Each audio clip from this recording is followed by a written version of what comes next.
Assalamualaikum warahmatullahi wabarakatuh. Perkenalkan, nama saya Aulia Rahma dari kelas Akuntansi 20A. Pada mata kuliah Sistem Informasi Manajemen ini, di sini saya akan sedikit memaparkan materi mengenai contoh informasi pengambilan keputusan manajemen pada manajemen tingkat atas, manajemen tingkat menengah, serta manajemen tingkat bawah. Pengambilan keputusan merupakan salah satu proses manajemen yang penting bagi setiap organisasi. Manajemen membutuhkan informasi sebagai dasar pengambilan keputusan mereka. Sistem informasi mempunyai peranan yang penting dalam menyediakan informasi untuk manajemen setiap tingkatan. Tiap-tiap kegiatan dan keputusan manajemen yang berbeda membutuhkan informasi yang berbeda. Oleh karena itu, untuk dapat menyediakan informasi yang relevan dan berguna bagi manajemen, maka pengembangan sistem informasi harus memahami terlebih dahulu kegiatan yang dilakukan oleh manajemen dan tipe keputusannya. Pengambilan keputusan atau disebut juga dengan decision making, yaitu suatu proses pemikiran dalam pemulihan dari beberapa alternatif atau kemungkinan yang paling sesuai dengan nilai atau tujuan individu untuk mendapatkan hasil atau solusi tentang prediksi ke depan. Pengambilan keputusan ini sangat penting dalam manajemen dan merupakan tugas utama dari seorang pemimpin atau disebut juga dengan manajer.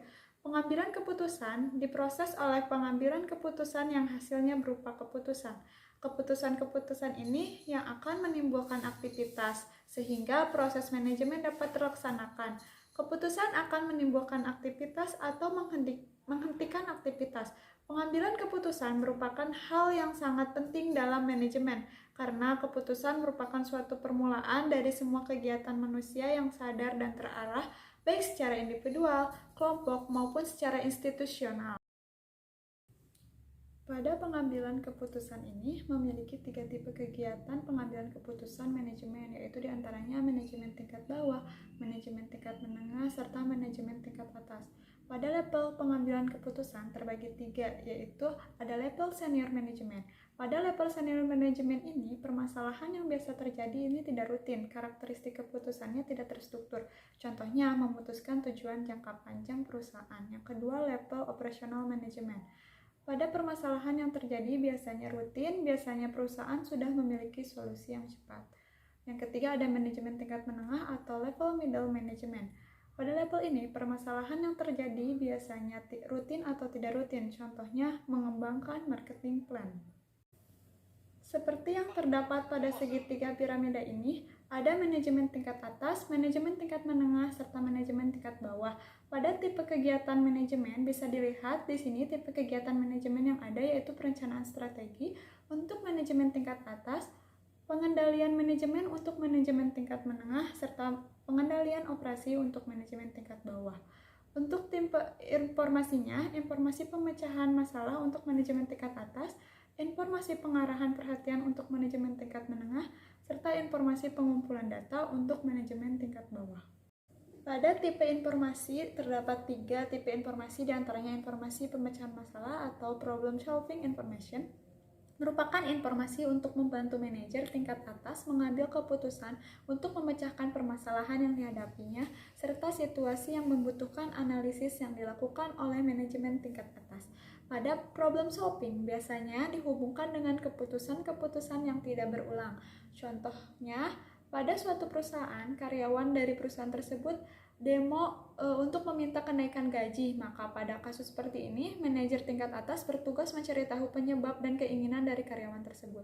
Yang kedua, ada informasi pengarahan perhatian atau attention directing information, yang merupakan informasi untuk membantu manajemen tingkat menengah memusatkan perhatian pada masalah-masalah yang menyimpang, ketidakberesan, ketidakefektifan, dan keefisienan.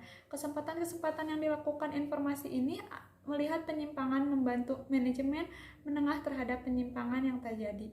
Contohnya, pada sebuah perusahaan telah tercatat aturan yang biasa disebut dengan standar operasional prosedur atau SOP, kemudian ada karyawan yang melanggar SOP tersebut, maka manajer tingkat menengah bertugas mengevaluasi atas SOP tersebut agar tidak ada lagi SOP yang dilanggar oleh karyawan. Yang ketiga, informasi pengumpulan data atau scorekeeping information merupakan informasi yang berupa akumulasi atau pengumpulan data informasi yang berguna bagi manajer tingkat bawah untuk mengevaluasi kinerja personel-personelnya. Contoh, seorang kepala laporan keuangan pada suatu perusahaan menemukan kesalahan seseorang anggotanya dan memberikan sanksi, dan ini merupakan sebuah bahan evaluasi baginya. Pada pengambilan keputusan oleh manajemen dapat diklasifikasikan ke dalam 3 tipe, yaitu 1. Keputusan tidak terstruktur. Keputusan tidak terstruktur adalah keputusan yang tidak terjadi berulang-ulang dan tidak selalu terjadi. Keputusan ini terjadi di manajemen tingkat atas. Informasi untuk pengambilan keputusan tidak terstruktur tidak mudah untuk didapatkan dan tidak mudah tersedia, dan biasanya berasal dari lingkungan luar. Pengalaman manajemen merupakan hal yang penting di dalam pengambilan keputusan tidak terstruktur. Keputusan untuk bergabung dengan perusahaan lain adalah contoh keputusan tidak terstruktur yang jarang terjadi. Yang kedua, ada keputusan setengah terstruktur.